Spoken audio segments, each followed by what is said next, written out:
you do. Well,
Hello, dear Dharma friends.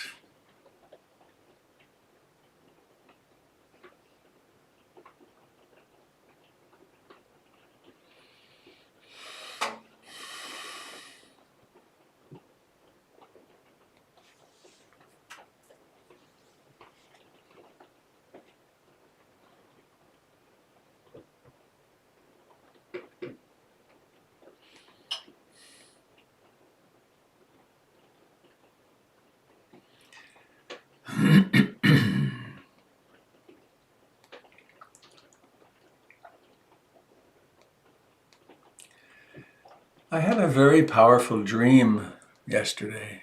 Maybe it was the day before.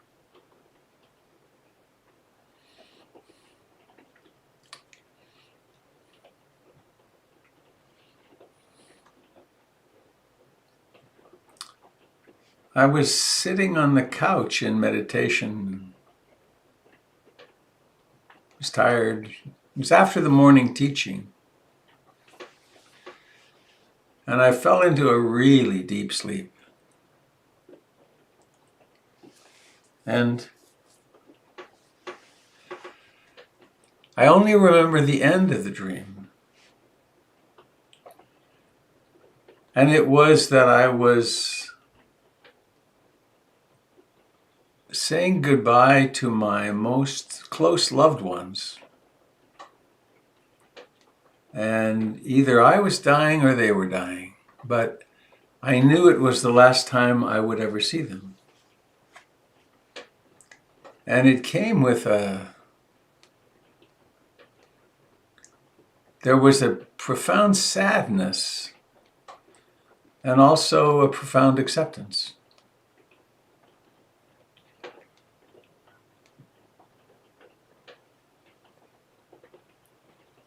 And then the remembrance that, of course, that's true.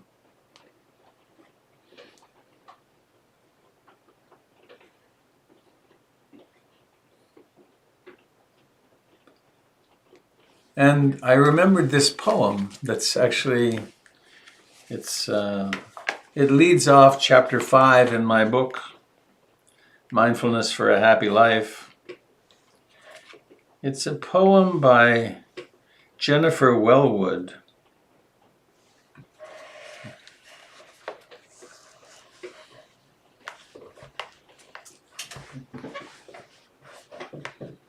Jennifer, who's known a lot of loss, she's a little older than me, I think. I never met her. I met her husband, John. John, who wrote books on relationship as a path to wholeness. Actually, whenever I speak of this, I think of one night at a teacher's conference at Spirit Rock. I had dinner with Joanna Macy on my left and John Wellwood on my right. That was a very beautiful encounter. Such real human beings. So Jennifer wrote this poem.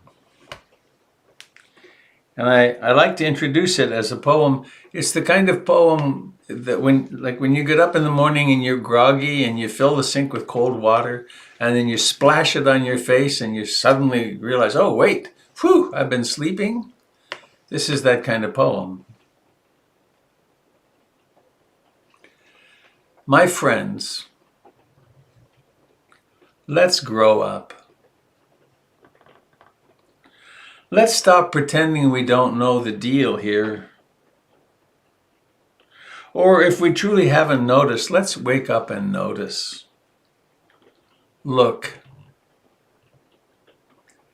everything that can be lost will be lost. It's simple. How could we have missed that for so long? Let's grieve our losses fully, like ripe human beings, but please, let's not be so shocked by them. Let's not act so betrayed, as though life had broken her secret promise to us. Impermanence is life's only promise to us, and she keeps it with ruthless impeccability. To a child, she seems cruel. But she is only wild, and her compassion is exquisitely precise, brilliantly penetrating, luminous with truth. She strips away the unreal to show us the real. This is the true ride. Let's give ourselves to it. Let's stop making deals for a safe passage.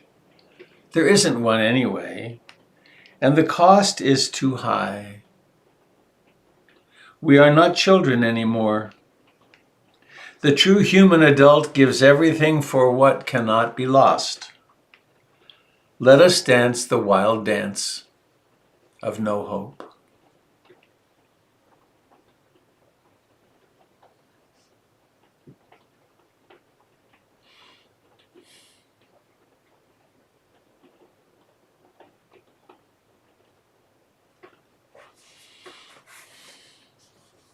Let's stop pretending we don't know the deal here, she says. The Buddha's first great hypothesis, anicca, utter impermanence.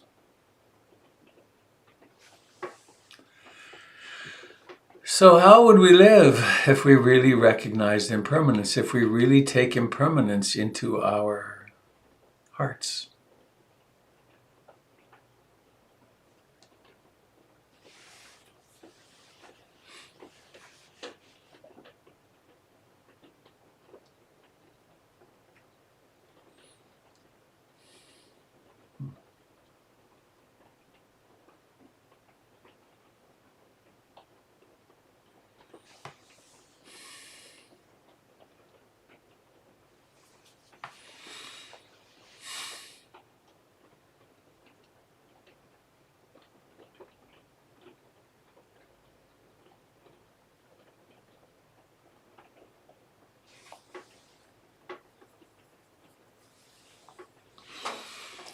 Ever since I woke up this morning,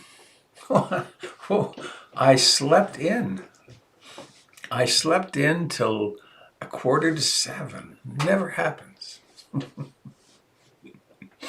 But ever since I woke up, I've known there was something I wanted to say today, and I've had great difficulty finding it. I know what it is, but the words are difficult.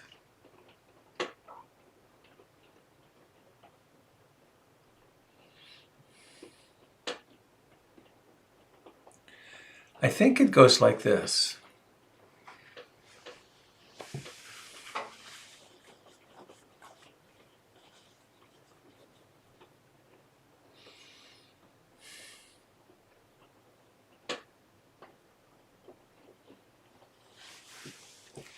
We live in this paradox.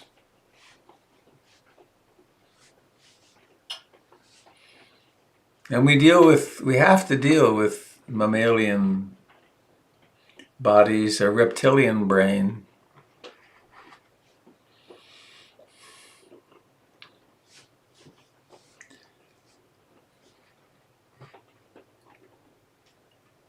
And there are some very powerful forces of self-identification that reinforce this separate identity.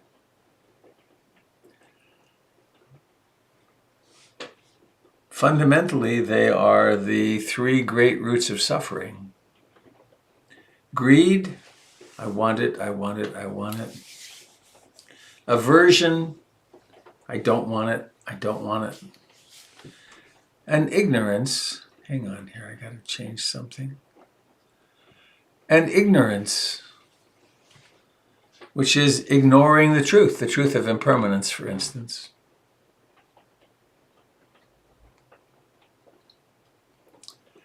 And we can amplify them a little bit. And I mention these every time I give a guided meditation. It's the song of the self. I, me, mine, mine. And it starts in the same tone as the three roots of suffering. Greed, I want it, I want it, I want it. Aversion, I don't want it, I don't want it.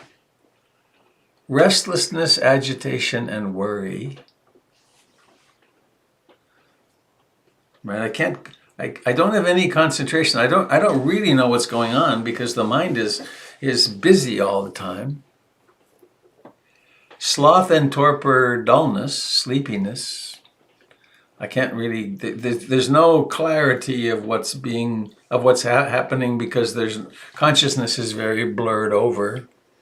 It's like Vaseline on the lens. And doubt. I don't really believe there's a path. And when we're not clear about those 5 hindrances, we're not clear about anything.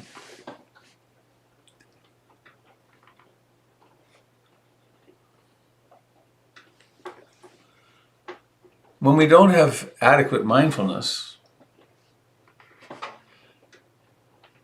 the stories that come to us, the fantasies, I've been quite taken recently with how frequently I find it difficult to actually perceive the world because there are these opinions, these likings and dislikings, these emotional waves that are coming through, and it's so difficult to see what's actually happening. I was thinking, 50 years and it's this blurry most of the time? Jeez. On the other hand, to actually see this happening is so liberating. Because then there's that capacity of knowing, of being aware and awake, in which the 5 hindrances are at least suppressed. And then there's actually knowing what's happening in the present moment.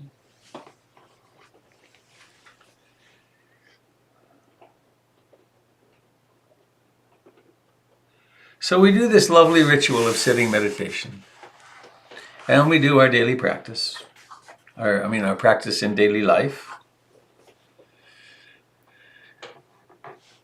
And it's as though we're awakening from one end of the paradox where it's very much I, me, mine, mine. And then we're cultivating the openness, the freedom. I wanted to say one other thing too here, which is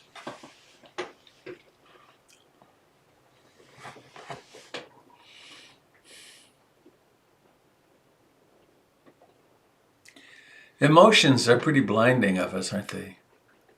Emotions are there from our primitive brain in order to motivate us. If someone threatens one, we have very, very deep programming to go to anger fast and to go into fight, flight, and to save ourselves. And that's been very, very deeply, that comes out of our DNA. And it's manipulated tremendously by the media, by the social media, by this whole thing about taking sides that we do. And I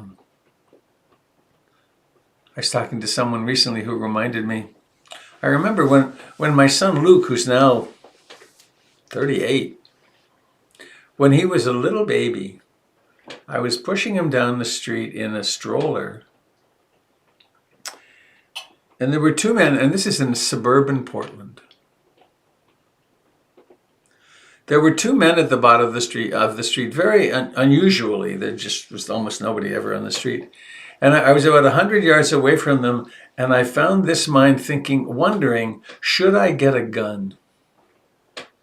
Now that I'm a father, shouldn't I have a weapon? I'm Canadian. It's not so much in the Canadian DNA to be armed, but I thought that was a fascinating thought. And then I went through that whole thing, and I know there are folks in our community who've wondered about that. I've talked to several people, and several who've actually purchased guns lately. Where does that come from? Right? It's one end of the paradox. It's the fear. I want to be responsible. I want to take my place. And each of us has to come to our own decision on that. And the bigger point, or the more substantial point, I think, is how do we coalesce a self out of fear?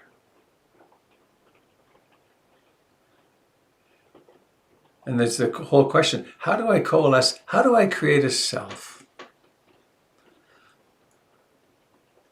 Is it out of greed? I want that, I want that. I don't want that, I don't want that. It certainly is out of the stories we tell ourselves. And our childhoods have a huge impact on that.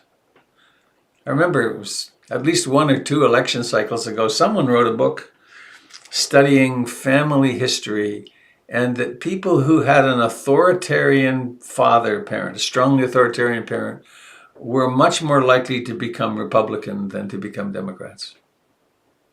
Isn't that interesting? And of course it makes sense. There's ways that we see the world. If our worldview is you got to pull yourself up by your bootstraps and I pulled myself up, then one tends to have that kind of attitude toward policy. If one has had experiences where you've been totally vulnerable and have been, I have a rush of emotion here. I remember when I had my brain surgery a year ago. Right? They made a hole in my forehead 3 inches in diameter right here.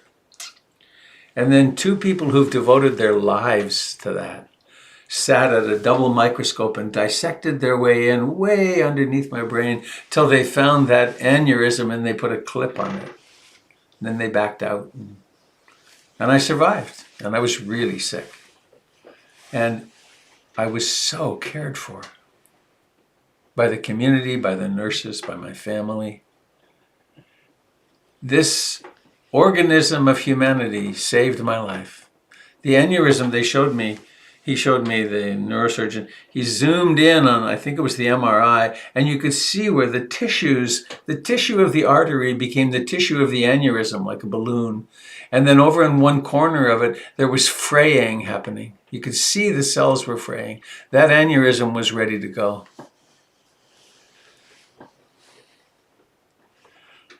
So my experience was that I was dependent.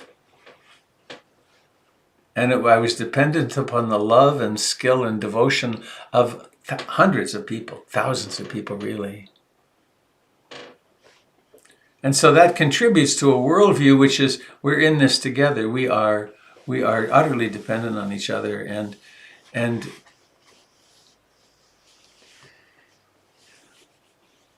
it leads me to working hard, to reflecting hard on what happens behind all the polarities, and on therefore feeling safe. Right? When we can access the polarity of being in which there's nothing to fear, then we're safer.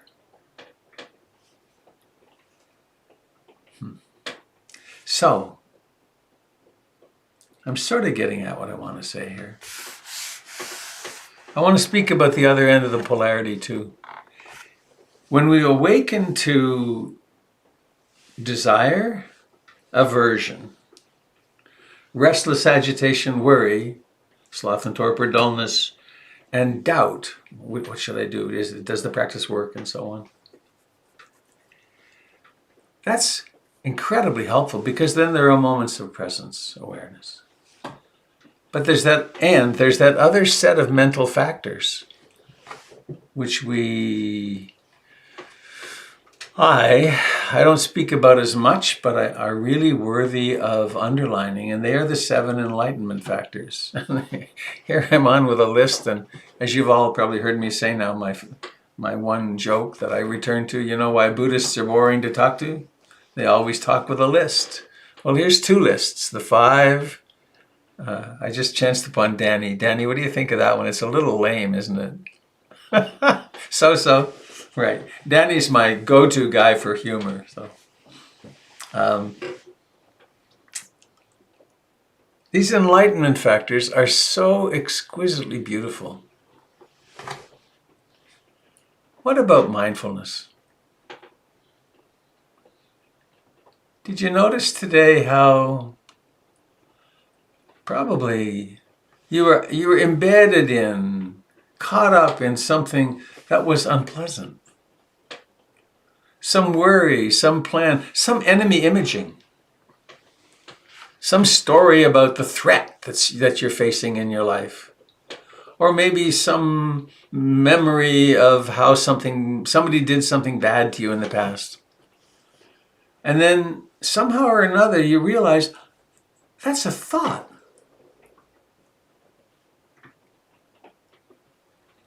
What a remarkable thing. I mean, how does that happen?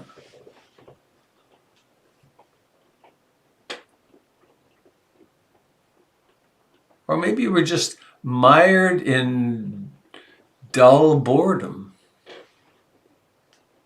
And in the midst of boredom comes, that's such a funny little dull, contracted state. And what am I? I'm this mysterious thing that knows it. Or maybe you were caught in irritation, disliking. And maybe you went right back in, but there's those moments of freedom.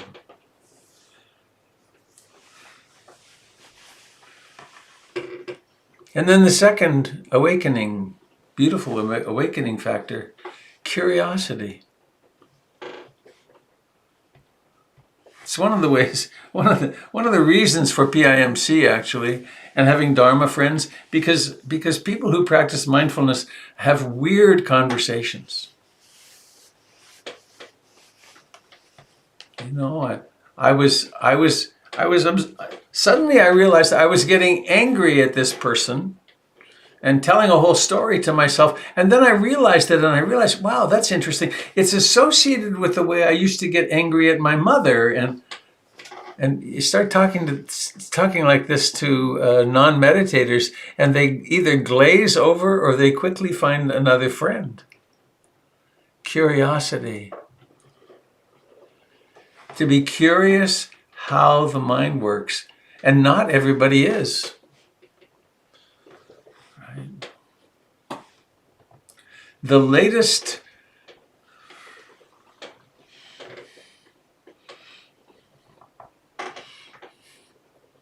the latest news, the latest baseball scores, the latest, what can I shop? What, there's a sale. Oh, there's a sale on something over at Walmart today. Let's focus on that. That's not curiosity about what's happening in the mind and the heart. Another way that the curiosity shows is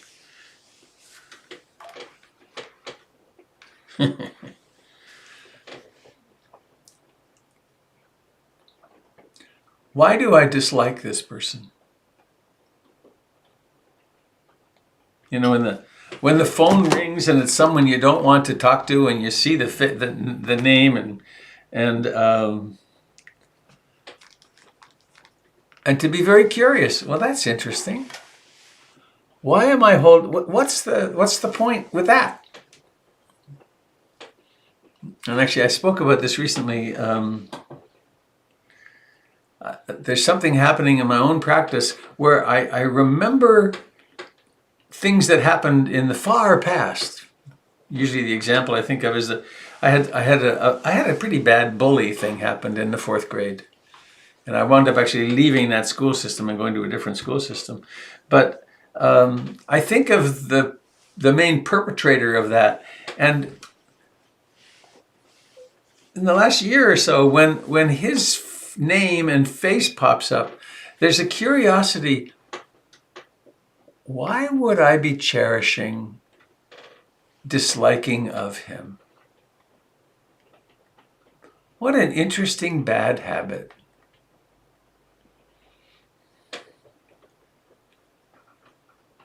And I can actually they're pretty denatured at this point, but I used to have some pretty strong stories about my parents.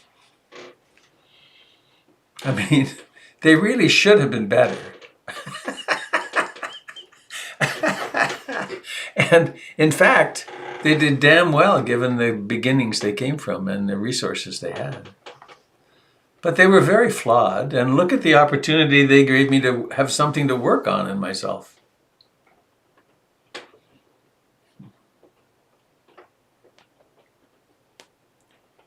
So curiosity. With curiosity, we stop blaming other people. We stop blaming our moods on circumstances. The third factor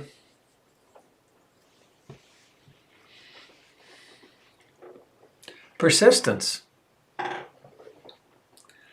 I know a bunch of you here on this screen have been really persistent in these broadcasts, these comings together.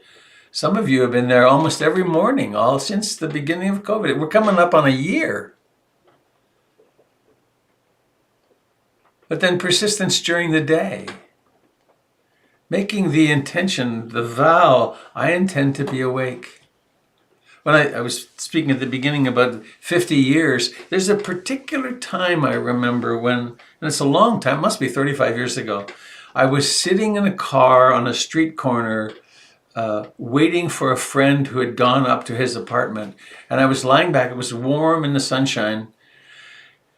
And I remember remembering at least 5 or 10 times to come back to the breath.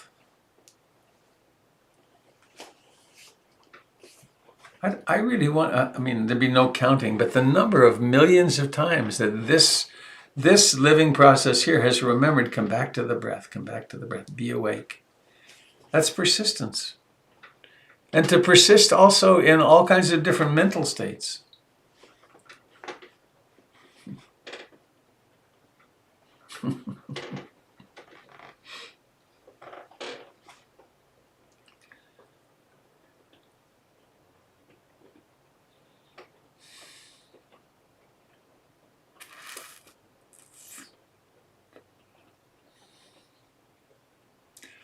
I just had an interesting memory of a time long ago on a pretty bad LSD trip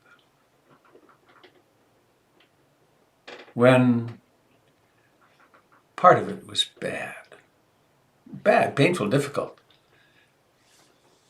The only thing that I could cling to was mindfulness of breathing.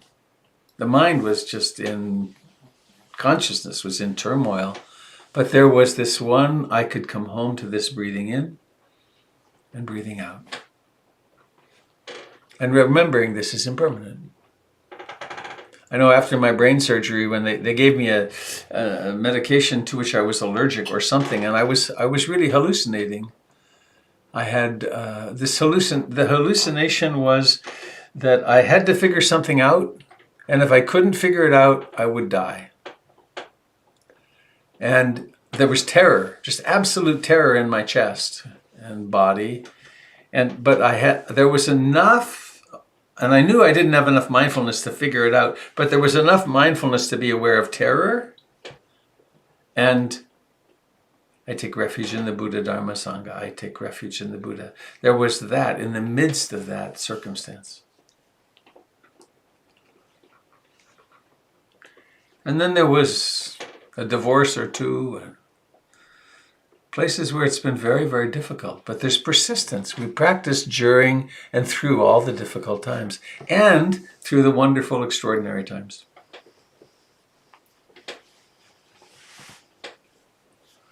And starting over on the other side, sometimes we discover that there's equanimity. We cultivate equanimity through mindfulness, persistence, curiosity. Well, let's go to concentration next. Every time you come back to the breath, every time the mind takes an object and then stays there stable, strengthens concentration. And with mindfulness and concentration, we have such a toolbox, because mindfulness lights things up, and concentration can take the object and stay there, and we can see what's true about it. We can see beyond our fantasies into it really is changing. It really is dukkha. It really is challenging. It is stress. It is disappointing. And we can also see that the self is constantly changing, tenuous at best. So, mindfulness, curiosity, persistence, determination, concentration, tranquility. I spoke with someone recently who's been practicing pretty diligently for a couple of years. Started small, 5 or 10 minutes, and then added a minute a week for a while. And they've discovered some tranquility.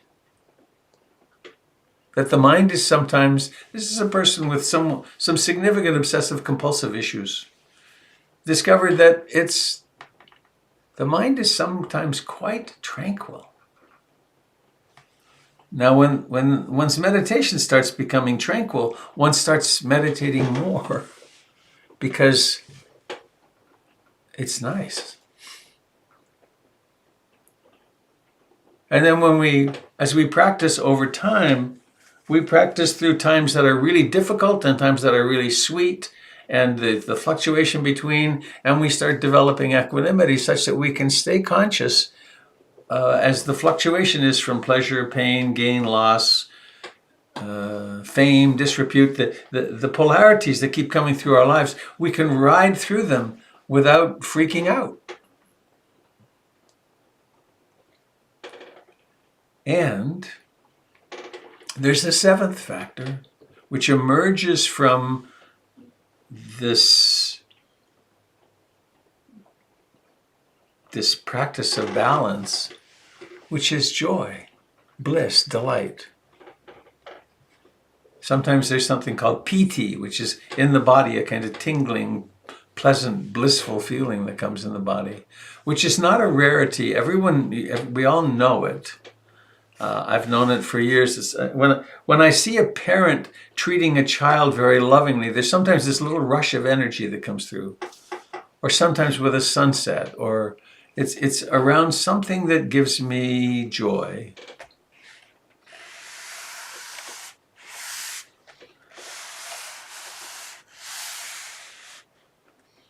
So this is approximating what I wanted to say.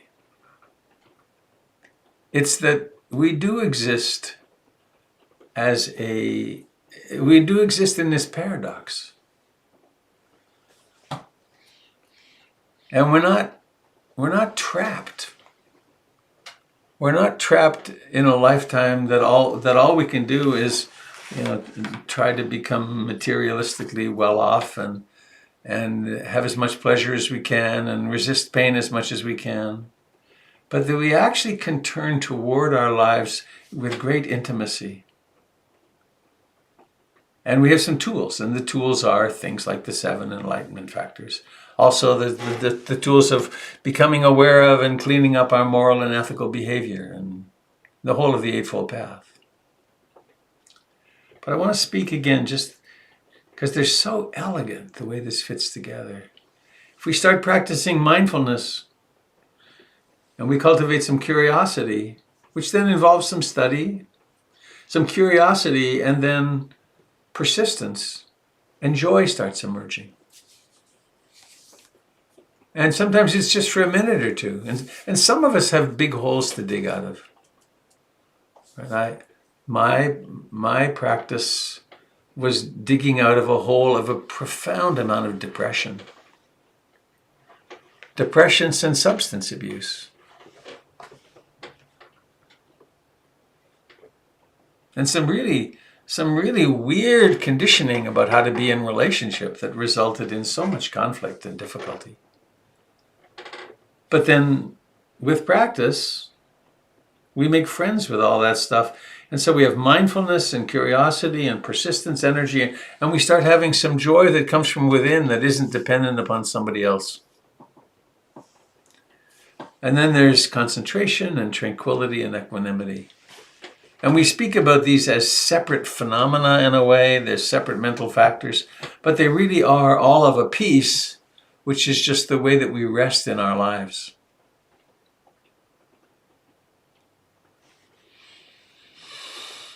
Oh,